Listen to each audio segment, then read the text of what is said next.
Hello everyone and welcome aboard the Sankofa for the last flight of 2019. A somewhat special flight which will reflect on the past 10 months of flying the Sankofa, going through your messages, your reflections and suggestions, your plans. In short, in this flight, you are in the spotlight. African History Daily by my daddy. Thank you, Madame Berry, for this enlightening episode. It was really inspiring to hear the story told of the continuous struggle that women have faced and especially the role they played in history. The narrative continuously sold to us younger women is that our mothers and grandmothers were submissive and almost passive, making us feel abnormal for wanting more, especially aspiring to have higher education and take leadership position. You truly are a heroine as you achieve both those things in what seemed to have been more difficult situation than the present one. I am sure this scenario is repeated in many other African countries. I would really love to hear more of these positive stories on women's fight for independence. Once again, thank you very much for sharing this information with us. This is something I will definitely share with my daughters and nieces. By Emma, Zimbabwe. Such an excellent podcast. I stumbled upon your podcast about 3 months ago and have been so edified by every listen. Such dense, interesting knowledge packed into short, enjoyable listens. You and the team behind you are so gifted. As a Pan-African of Kenyan origin, I thank you for teaching me great tidbits of African history that I would have not otherwise come across. I am also a new mother and I am so happy that when my son grows, he can listen too.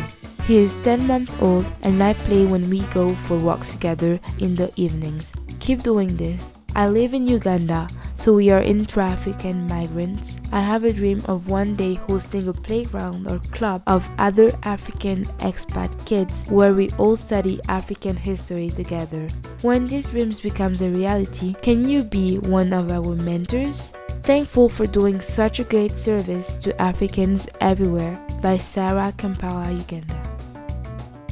Have you thought of Mosho Shwedo first, wise king of Lesotho? The one who invited the missionaries instead of having to receive them? The one who, before Mandela, made forgiveness? Ubuntu, his philosophy. Are you the daddy of the little voice that says, African history by my daddy? I enjoy all the episodes. Sometimes I don't agree and I wish I could say it. By Natalie, Reunion Island. Indeed, Natalie, Mosho Shwe the first is one who deserves to be discussed here, as well as the Ubuntu philosophy, which has been occasionally abused by Africans themselves. And I totally expect you not to agree with me, and I'm happy to hear that, and I look forward to more contradictions. I would like to salute the remarkable quality of the work you do through the various episodes of your podcasts. It is an intellectual joy like no other one to listen to you again and again while joyful going about my professional activities. You say everything in so few words. Unfortunately, Africans are the only ones to ignore their past, notwithstanding all the diplomas obtained here and elsewhere. I realize, listening to you, that despite years and years of university studies in Benin, France and Canada, I really know nothing but absolutely nothing about my people. Your podcasts are timely with humor, genius, and finesse. Except that my very insignificant word pay tribute to your educational work. Is there a better way to restore the image of entire continent? 1,000 times thank you. May the universe watch over you. A loyal listener who expresses deep gratitude to you. By Godric, Canada. Superb episode. Huge respect for this great lady. So inspiring. I loved learning how important women were and how important they were in the struggles. Thank you. From Sarah Diedro, Brussels.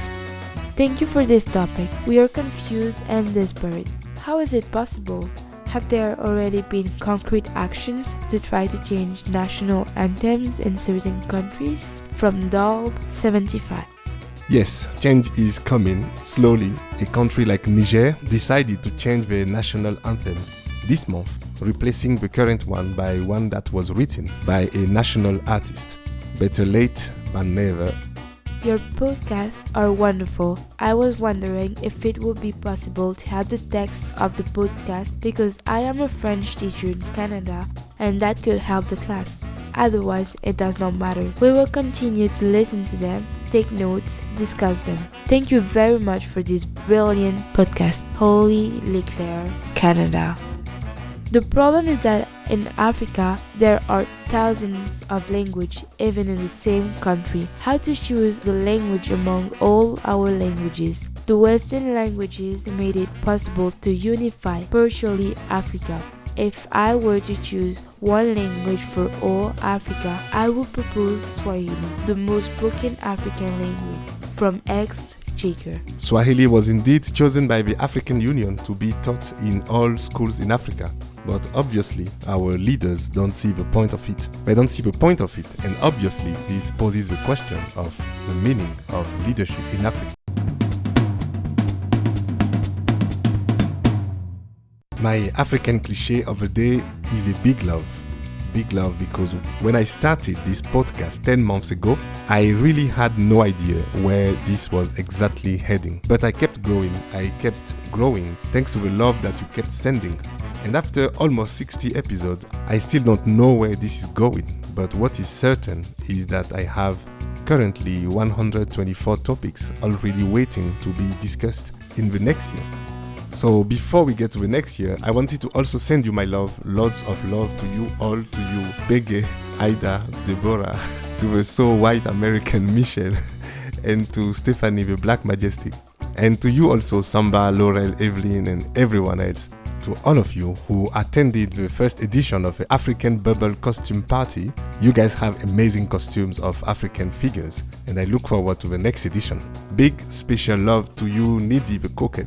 The excitement in your voice as I first mentioned this podcast project to you is a real constant motivation to continue. And finally, to my wonderful team of 3 women who give me their time and energy every single week. To all of you, may the new year bring you peace and confidence in yourself, in ourselves. Because as you just heard in all those messages, you are not alone. We are not alone in our love, in our search for pride for a new Africa. Goodbye and Happy New Year. Thank you for your support. Happy New Year 2020. See you next year.